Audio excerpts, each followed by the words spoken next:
At some point in life, you realize something quietly unsettling. You're not unhappy, but you're not fulfilled either. You're functioning, waking up, working, moving forward, yet deep down, you know you were meant for more than this version of yourself. Most people feel this and ignore it. They call it stress. They call it just how life is. And slowly, they accept a version of themselves that no longer fits who they're becoming. But transformation doesn't begin with motivation. It begins with awareness. The moment you realize that the life you are living today was created by the habits, thoughts, and choices of your past self, and that a different life requires a different version of you. This audiobook is not about becoming perfect. It's about becoming intentional. It's about shedding outdated beliefs, breaking patterns that no longer serve you, and consciously building a stronger, calmer, more focused version of yourself. If you're ready to stop repeating the same cycles, if you're ready to stop waiting for the right time, and if you're ready to meet the version of you that your future depends on, then you're in the right place. Before we begin, take a second to like this video, subscribe to Audio Vibes, and share it with someone who is ready for real change. Your support helps this channel reach people who are standing at the edge of transformation. Now, slow your breathing. Let your mind open and step into the journey of becoming the new you. Transformation is not something that happens suddenly. It doesn't arrive through motivation alone, and it doesn't appear because life finally becomes easy. Real transformation begins quietly, with awareness, with the realization that the version of you who created your current life cannot create the life you truly want next. Most people try to change their lives by changing external circumstances. They switch jobs, move cities, chase new goals, or search for inspiration. But without changing who they are internally, the results rarely last. Old habits return, old patterns repeat, and frustration slowly replaces hope. This audiobook exists to change that cycle. The purpose of this journey is to help you understand how transformation truly works from the inside out. You will learn how identity shapes behavior, how mindset controls action, and how emotional stability creates freedom. Instead of forcing change, you will learn how to become the person for whom change feels natural. Throughout this audiobook, you will explore practical frameworks for letting go of limiting beliefs, building emotional control, developing discipline, and redesigning your daily life. Each chapter focuses on one core area of transformation, guiding you step by step toward a stronger, calmer, and more intentional version of yourself. This is not about becoming someone else. It is about becoming more aligned with who you were meant to be. As you listen, allow yourself to slow down. There is no rush. Transformation unfolds through clarity, consistency, and self-awareness. Let each idea settle, reflect when needed. And remember, lasting change does not require pressure, it requires direction. By the end of this audiobook, you won't just understand transformation, you will understand yourself. Chapter 1: Breaking the Old Identity. Every lasting transformation begins with identity. Not goals, not motivation, not discipline. Identity. The way you see yourself determines what you believe is possible, what actions feel natural, and what behaviors you repeat automatically.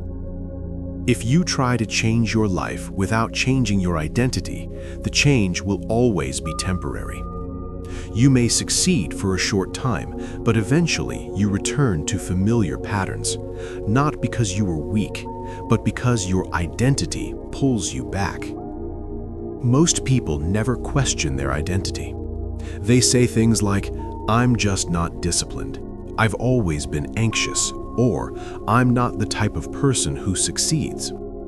These statements sound harmless, but they are powerful. They quietly become rules that shape behavior. Over time, these rules turn into self-fulfilling realities. Breaking the old identity is not about becoming someone fake. It is about releasing beliefs that were never true to begin with. Transformation begins the moment you realize this truth. You are not who you have been. You are who you repeatedly choose to be. Before building the new version of yourself, you must first understand and let go of the old one.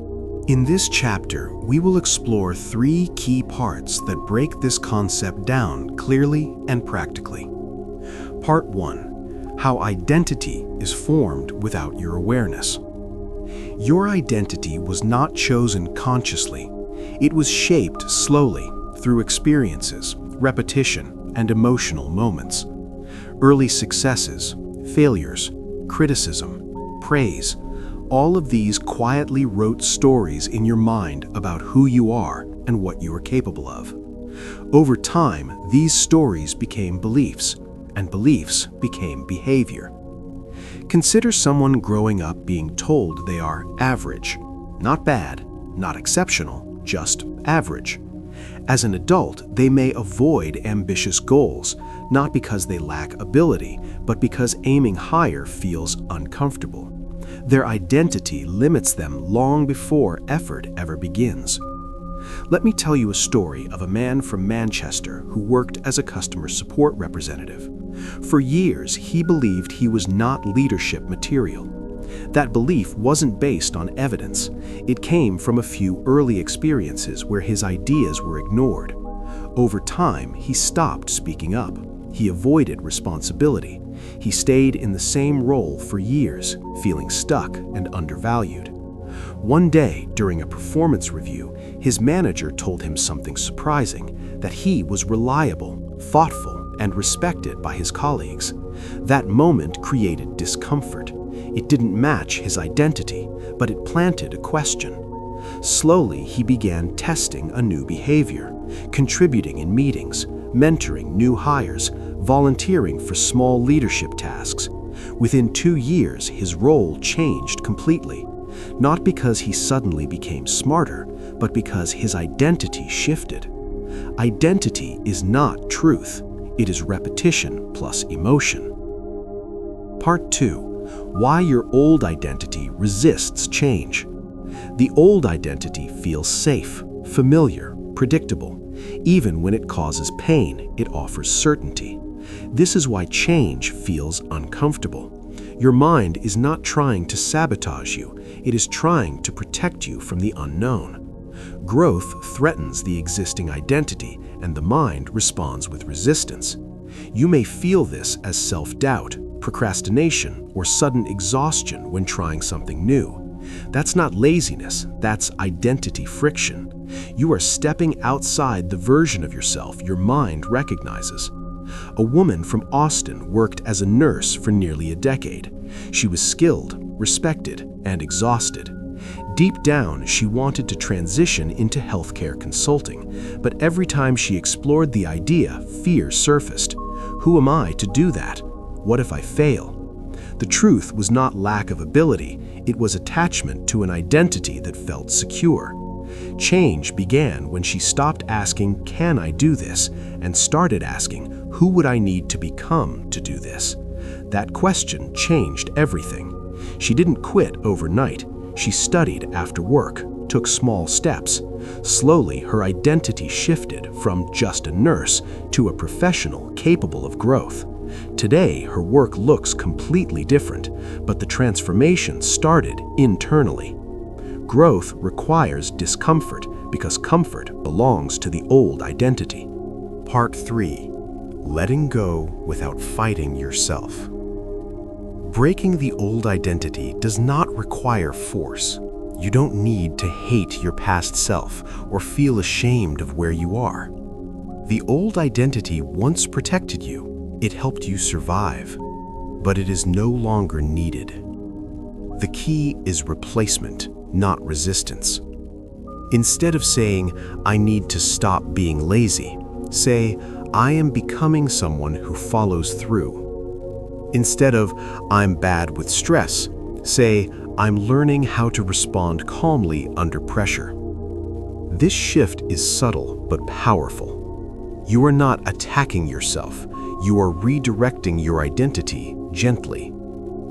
Here is a simple exercise that helps this process. Write down 3 statements you often use to describe yourself negatively. Then rewrite them as becoming statements, not final ones. This signals growth instead of pressure. Not, "I'm undisciplined," but "I'm building consistency one step at a time." Small identity shifts create massive behavioral change. Let me share one more story. A man from Seattle worked in corporate finance and felt disconnected from his life. He wasn't unhappy, but he felt numb. He believed he was not creative. That belief stopped him from exploring interests he had suppressed for years. One weekend, he enrolled in a writing workshop, not to become an author, but to experiment. At first, the inner resistance was strong. He felt awkward, exposed, and uncertain. But something changed when he stopped identifying as not creative and started seeing himself as someone exploring creativity. That single shift unlocked curiosity. Over time, writing became a powerful outlet. His career didn't collapse, it expanded. He became more confident, expressive, and fulfilled. You don't lose yourself through transformation.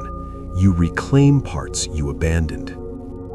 Breaking the old identity is the foundation of becoming the new you. Without this step, habits feel forced, discipline feels exhausting, and change feels temporary. But when identity begins to shift, effort becomes lighter, choices feel aligned, and growth becomes natural. In the next chapter, we will go deeper into rewiring your mind for growth, where thoughts, beliefs, and inner dialogue are reshaped to support the new version of you. For now, remember this: you are not behind, you are not broken, you are becoming. Chapter 2: Rewiring your mind for growth. Once the old identity begins to loosen its grip, the next challenge appears inside the mind: thoughts, automatic reactions, inner dialogue. This is where most transformations fail, not because people lack effort, but because they underestimate how powerful their thinking patterns truly are. Your mind is not neutral. It constantly interprets, predicts, and decides what is safe, what is risky, and what is possible. If left unexamined, it defaults to familiar patterns, even when those patterns limit growth. Rewiring your mind does not mean controlling every thought. That would be impossible. It means becoming aware of how your thinking works, recognizing unhelpful patterns, and gently guiding your mind toward perspectives that support progress instead of fear. Growth begins not when thoughts disappear, but when you stop believing every thought you have. Most people live inside their thoughts without questioning them. They assume their inner voice speaks truth. In reality, that voice is often a mixture of past experiences, social conditioning, and emotional memory. When you change the way you relate to that voice, you change the direction of your life. In this chapter, we will explore 3 key parts that break this concept down clearly and practically. Part 1: Understanding your automatic thought patterns. Your brain is designed for efficiency. To conserve energy, it creates shortcuts, automatic thoughts that activate without conscious effort. These thoughts help you navigate daily life, but they can also trap you in outdated beliefs. When something goes wrong, the mind quickly fills in meaning. A mistake becomes, "I'm not good enough." A delay becomes, "I'm falling behind." A challenge becomes, "This is too much for me." These thoughts feel real because they appear instantly, but speed does not equal truth. Most automatic thoughts are interpretations, not facts. Growth begins when you pause long enough to recognize that distinction. Awareness is the first step. You don't need to argue with every thought. You simply need to notice patterns. Do you default to self-blame? Do you catastrophize small problems? Do you assume the worst outcomes? These patterns silently shape emotion and behavior. Once you can observe your thoughts without immediately reacting to them, you create space, and in that space, choice becomes possible. Part 2. Replacing limiting beliefs with growth-based thinking. Rewiring the mind is not about replacing negative thoughts with blind positivity. It's about replacing fixed interpretations with growth-based ones. Instead of asking, "What does this say about me?" you begin asking, "What can I learn from this?" A growth-oriented mind uses flexible language. Not, "I failed," but "This didn't work yet." Not, "I can't handle this," but "This is challenging and I'm learning how to respond." These shifts may feel small, but they reframe experience. They move you from judgment to curiosity, from fear to engagement. Here is a simple mental practice that helps. When you notice a negative thought, don't fight it. Instead, add the words "right now" or "yet." "I'm not confident" becomes "I'm not confident right now." This single change turns a fixed statement into a temporary condition. The mind relaxes, resistance lowers, growth becomes possible. Part 3. Training the mind through repetition and reflection. The mind is shaped by repetition. Thoughts repeated often enough become beliefs. Beliefs repeated often enough become identity. This means rewiring your mind requires consistency, not intensity. You don't need long meditation sessions or complex techniques. You need daily awareness and small adjustments. Reflection is a powerful tool here. At the end of each day, ask yourself, what challenged my thinking today? Where did I react automatically? How could I respond differently next time? This practice trains the mind to learn from experience instead of being controlled by it. Let me tell you a story that illustrates this clearly. A woman from Chicago worked as a project coordinator in a fast-paced corporate environment. She was competent, reliable, and hardworking, but constantly stressed. Her inner dialogue was harsh. Every mistake felt like proof that she was failing. Every piece of feedback felt like criticism. Over time, her confidence eroded, even though her performance was strong. One evening, after an especially exhausting day, she realized something important. Her stress was not coming from the work itself, but from how she was interpreting it. She began journaling for 10 minutes each night, writing down moments that triggered stress and the thoughts attached to them. Slowly, patterns emerged. She noticed she interpreted neutral situations negatively. A delayed response meant rejection. A correction meant incompetence.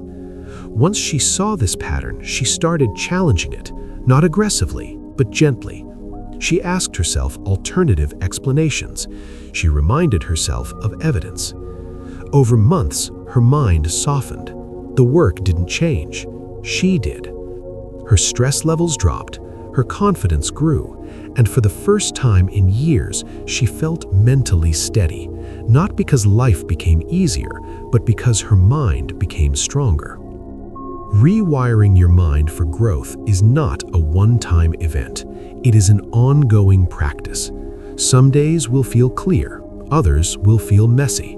That's normal. Progress does not require perfection. It requires awareness and willingness.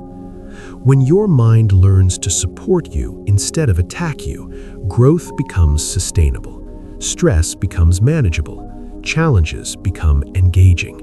And the new version of you gains a stable foundation to stand on. In the next chapter, we will explore emotional control and inner stability, learning how to respond calmly even when life feels overwhelming. For now, remember this: your thoughts shape your direction. Change the pattern, and the path changes with it. Chapter 3: Emotional Control and Inner Stability. One of the greatest misunderstandings about emotional control is the belief that strong people do not feel deeply. In reality, emotional strength is not about suppressing emotions, ignoring stress, or pretending everything is fine. It is about developing the ability to experience emotions fully without being controlled by them.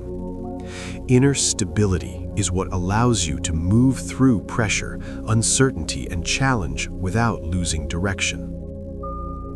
Most people live in reaction mode. A stressful email ruins the day. A negative comment changes the mood. A small setback triggers frustration or self-doubt. Over time, these emotional reactions drain energy, weaken confidence, and create chronic stress.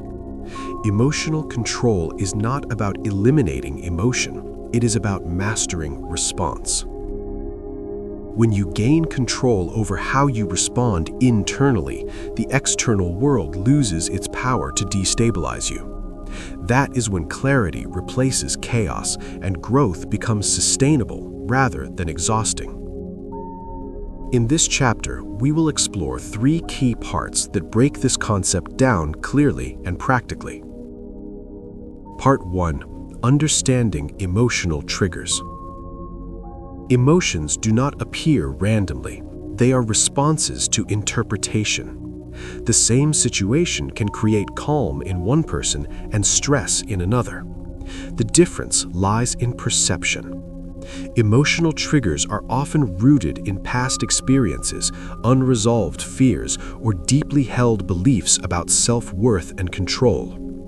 For example, criticism may feel threatening to someone whose identity is tied to perfection.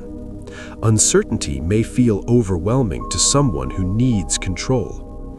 These triggers are not weaknesses, they are signals. They point to areas where awareness and growth are needed. Emotional control begins with noticing patterns. When do you feel anxious? When do you feel defensive? When do you feel overwhelmed? Awareness creates distance between the stimulus and the response. That distance is where choice exists. You don't need to analyze every emotion. You simply need to notice recurring ones. Over time, awareness alone begins to soften reactions. Part 2: Creating space between emotion and action. The most important skill in emotional control is learning to pause. Emotions rise quickly, but they do not have to dictate behavior. The pause creates stability. It gives the rational mind time to engage. A simple but powerful technique is conscious breathing. When emotions rise, slow your breathing. Inhale deeply. Exhale longer than you inhale. This signals safety to the nervous system. The body relaxes. The mind follows. Another effective method is labeling emotions. Saying, "I feel frustrated," or "I feel anxious," reduces intensity. When emotions are named, they become experiences rather than identities. You are not angry, you are experiencing anger. That distinction matters. Emotional control is not about immediate calm. It is about preventing emotion from hijacking behavior. With practice, responses become measured, intentional, and aligned with long-term goals.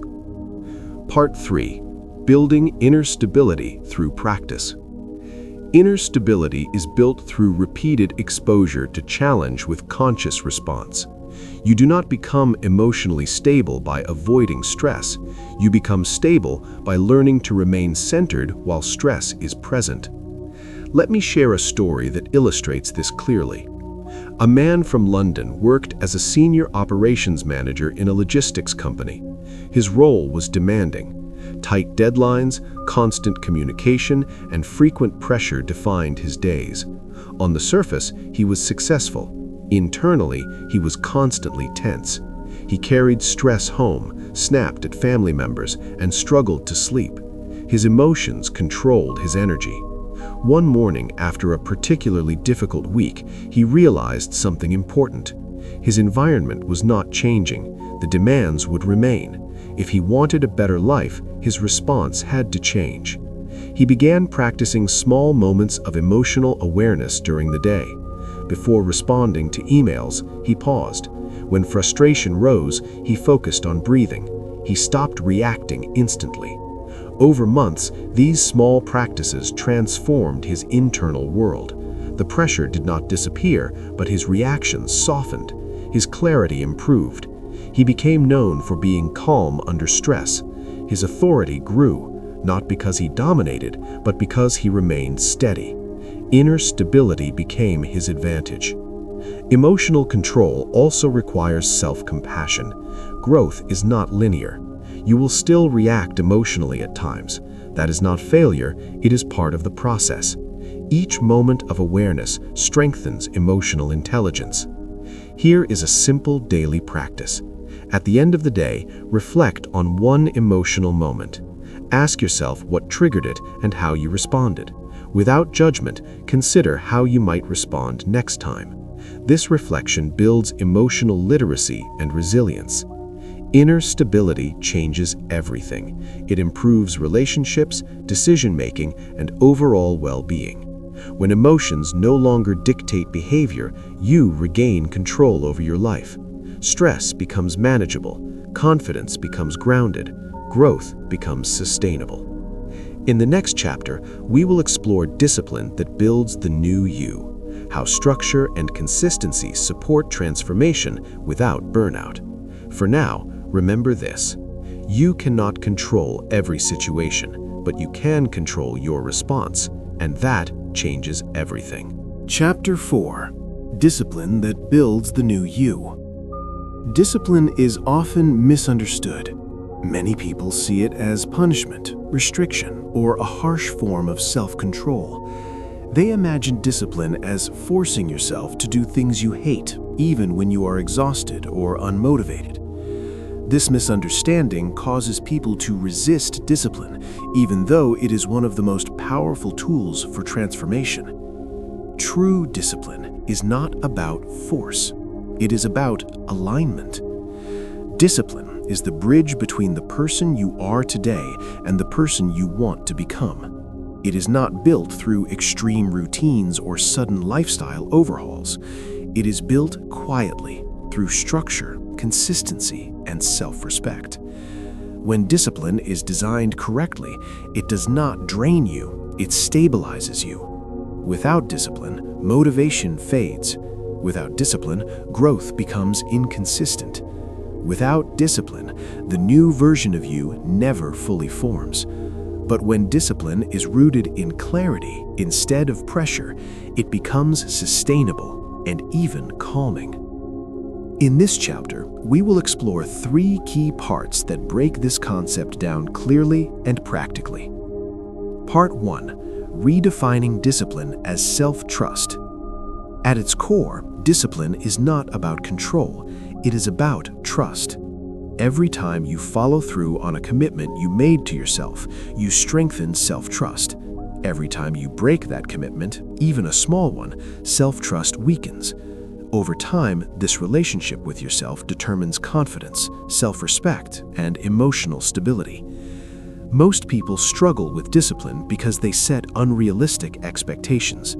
They promise drastic change and then fail to maintain it. This creates guilt, shame, and avoidance.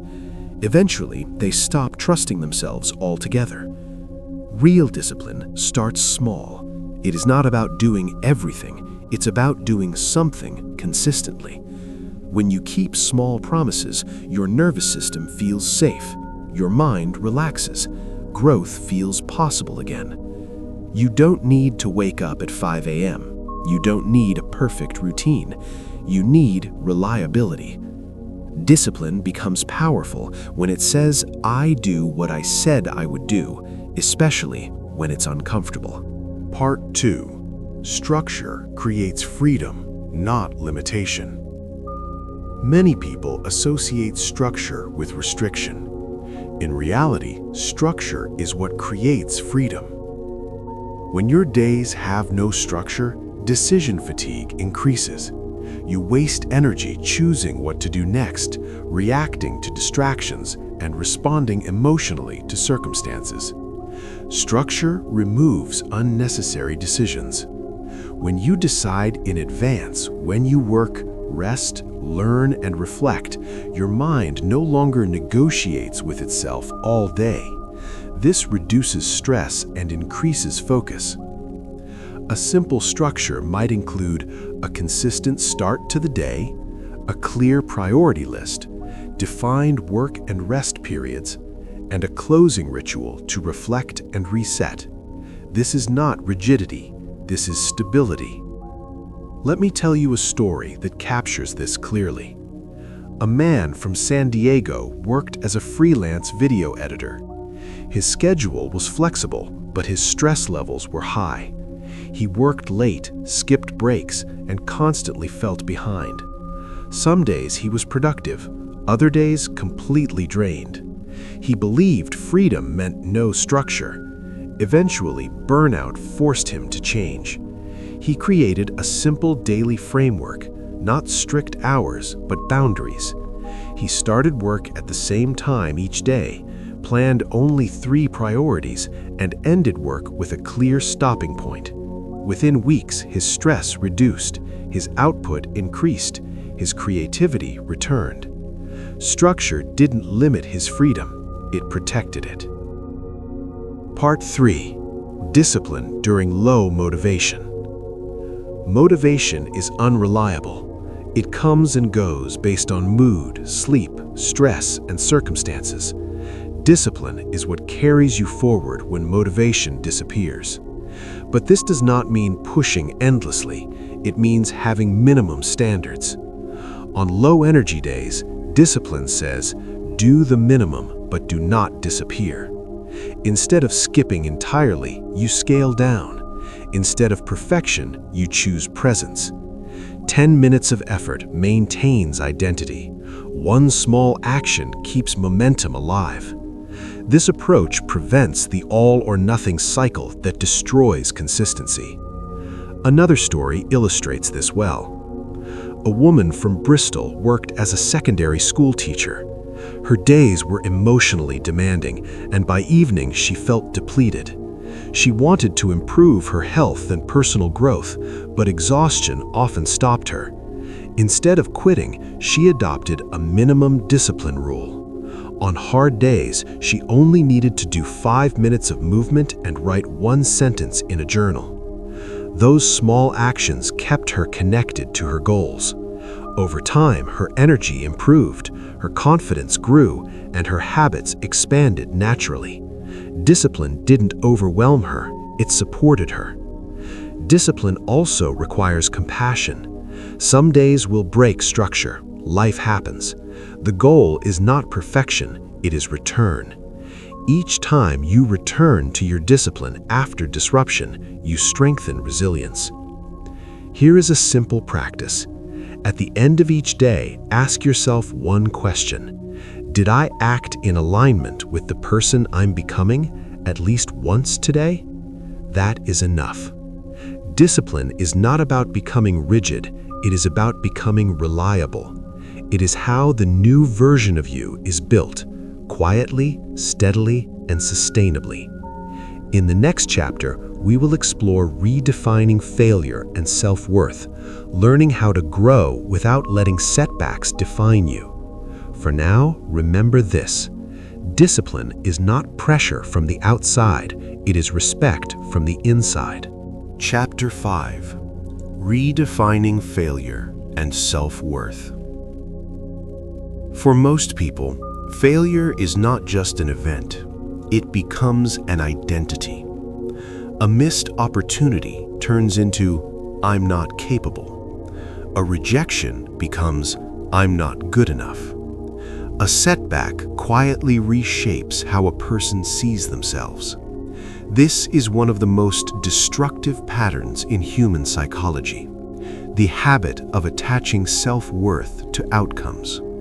When success happens, confidence rises. When failure appears, self-belief collapses.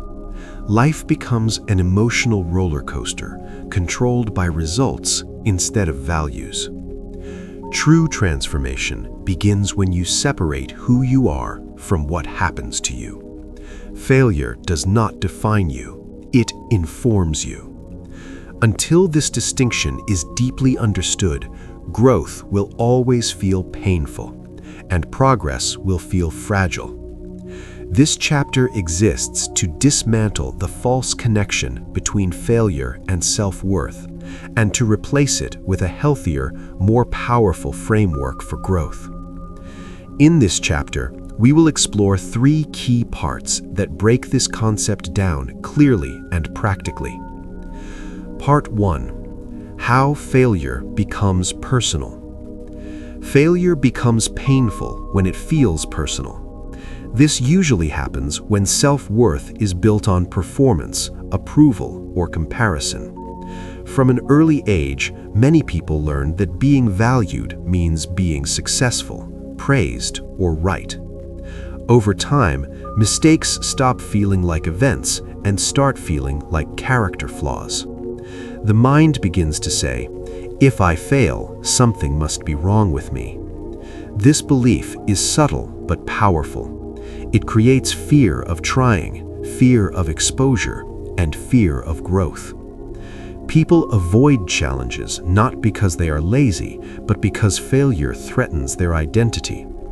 This is why some people stay in unfulfilling jobs, toxic relationships, or familiar routines.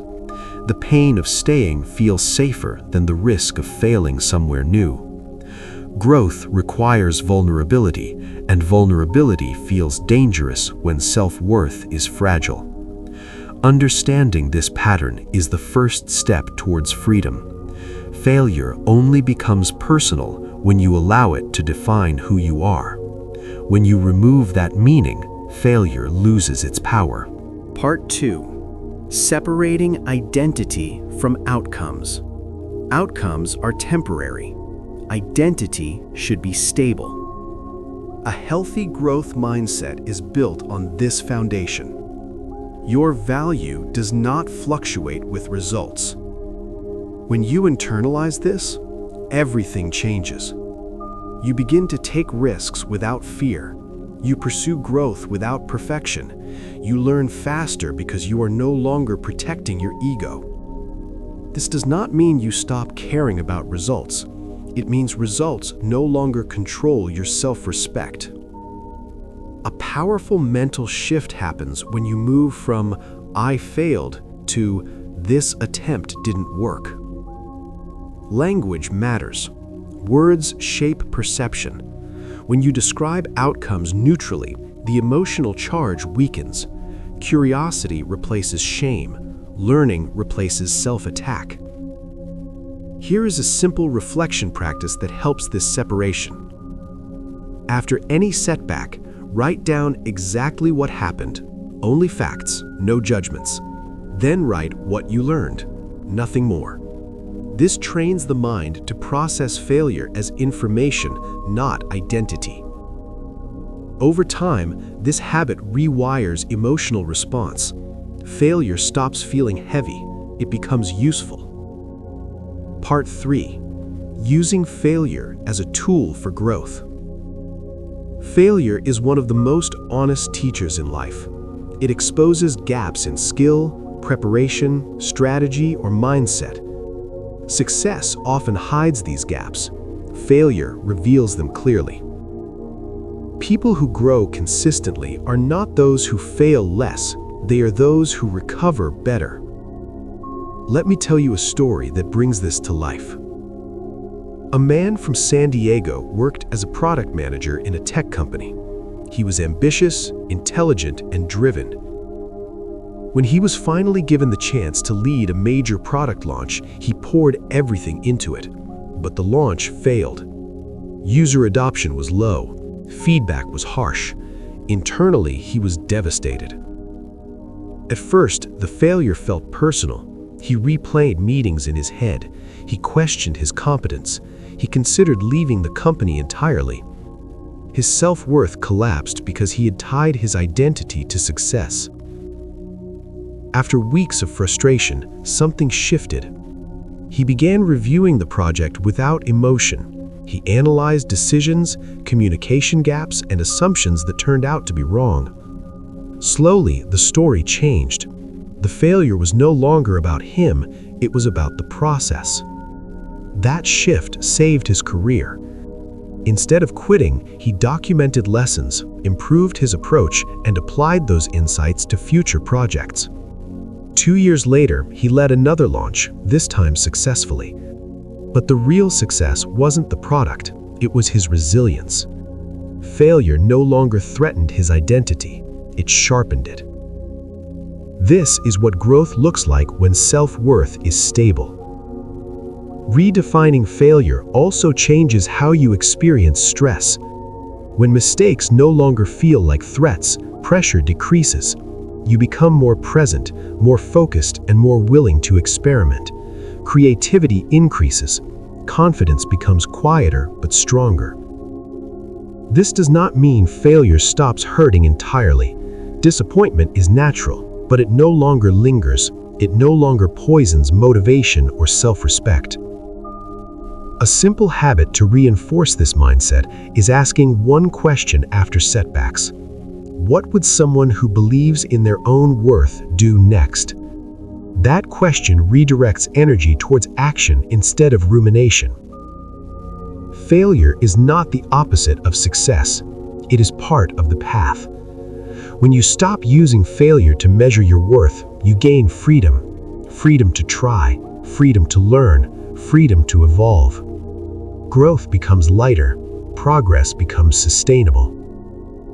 In the final chapter, we will bring everything together: mindset, identity, discipline, emotion, and resilience to design a life where growth is no longer forced, but natural.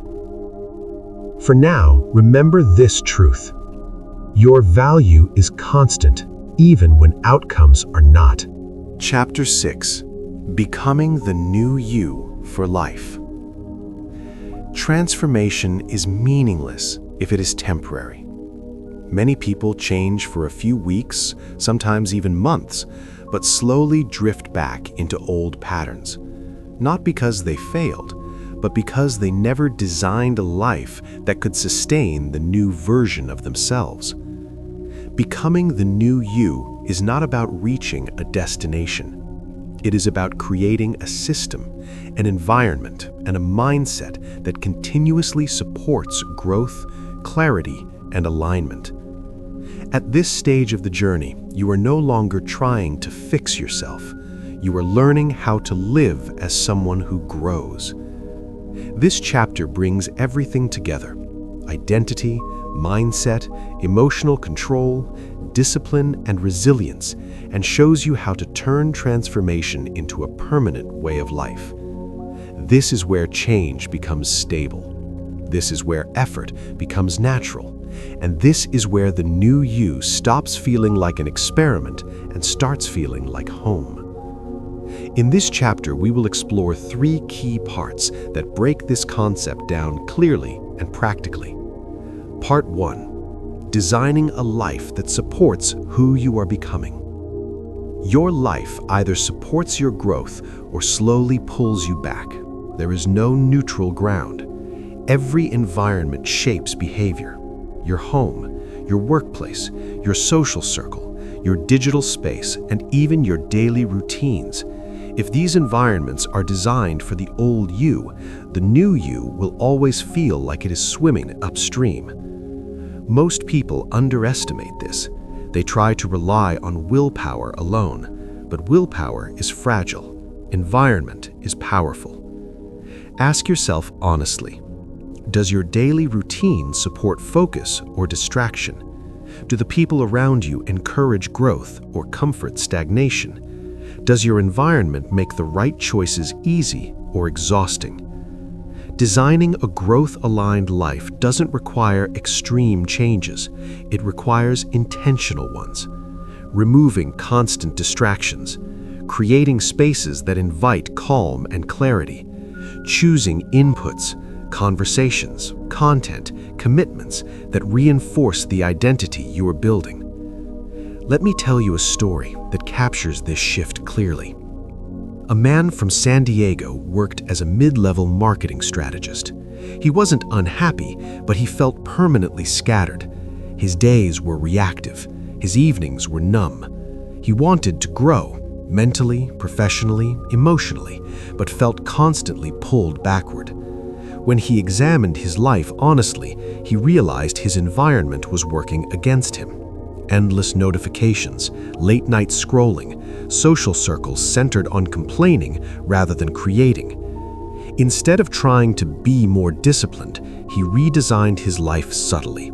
He reduced digital noise, set boundaries around work hours, created a quiet morning routine, sought conversations that challenged his thinking. Nothing dramatic happened overnight, but over a year, his clarity, confidence, and direction changed completely.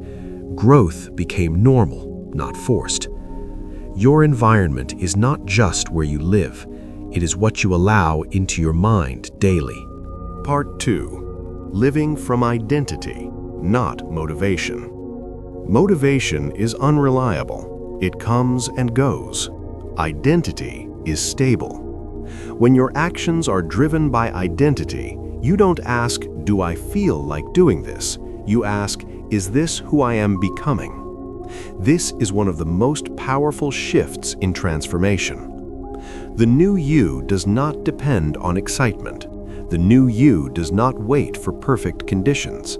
The new you acts from alignment. Instead of forcing habits, you embody them. You don't say, "I'm trying to be disciplined." You say, "I am someone who follows through." You don't say, "I hope I stay calm." You say, "I respond with awareness." This identity-based approach removes internal conflict. You stop negotiating with yourself. Choices become simpler. You act because it aligns with who you are, not because you feel pressured. This doesn't mean life becomes easy. It means effort becomes purposeful instead of draining. A woman from Bristol worked as a policy analyst in a high-pressure government role. For years, she relied on bursts of motivation to improve her health and mental well-being. She would start routines, abandon them, and blame herself. The turning point came when she stopped chasing motivation and started anchoring identity. She didn't aim to work out more. She chose to become someone who protects her energy. That shift changed everything. Her habits became expressions of self-respect, not punishment. Growth became sustainable. Stress reduced, not because life became lighter, but because her identity became stronger. Part 3. Embracing lifelong growth without burnout. The final and most important realization is this: there is no finish line. Growth is not about becoming flawless. It is about staying responsive, reflective, and intentional throughout life. When you accept this, pressure disappears. You stop rushing. You stop comparing. You stop feeling behind. Lifelong growth requires balance. Pushing constantly leads to burnout. Avoiding challenge leads to stagnation. The new you learns how to move forward without losing inner stability.